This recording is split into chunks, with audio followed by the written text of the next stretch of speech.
В этом году проект получил еще более существенную поддержку. Грант от фонда Тимченко составил внушительные 750 тысяч рублей. Главная цель проекта «Горизонт Берт» – предоставить детям и подросткам села Бердигостях в возрасте от 10 до 17 лет разнообразный и тематический досуг, который помогает им раскрыть свой потенциал и найти новые увлечения.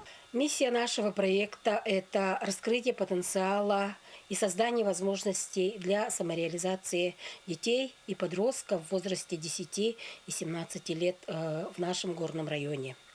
И главная цель – это помочь детям поверить в себя, раскрыть таланты и определить свой жизненный путь. Как это происходит? Мы вовлекли сюда и не только педагогов, не только психологов, но и самих родителей, и самих семей.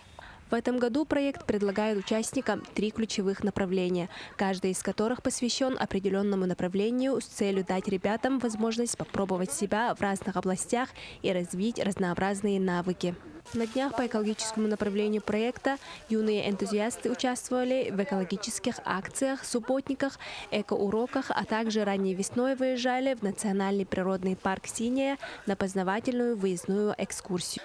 Сегодня мы с ребятами, которые посещают наши занятия, вышли на субботник, убираем парк Чепчал. И также хочется отметить, что такие мероприятия учат детей заботиться о природе, видеть результат своей работы. А еще у нас ребята находят новых друзей, учатся работать вместе и чувствовать, что они делают доброе дело. В нашем проекте много интересного. Проводим эко-уроки, посещаем мини-ферму, мини-зоо. Еще ходили в природный парк «Синяя» и в зоопарк Ортодойду.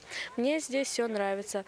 Появились друзья, всегда весело и интересно. А еще я поняла, как хорошо беречь природу. Проект «Горизонт Берт» – это не просто досуг, это возможность для подростков найти новых друзей, расширить кругозор, проявить свою инициативу и провести время с максимальной пользой. Каждый день, участвуя в проекте, они открывают для себя новые горизонты и возможности. Рассея Насипцева, Аида Наговицына, Иван Слепцов, Горный Улус.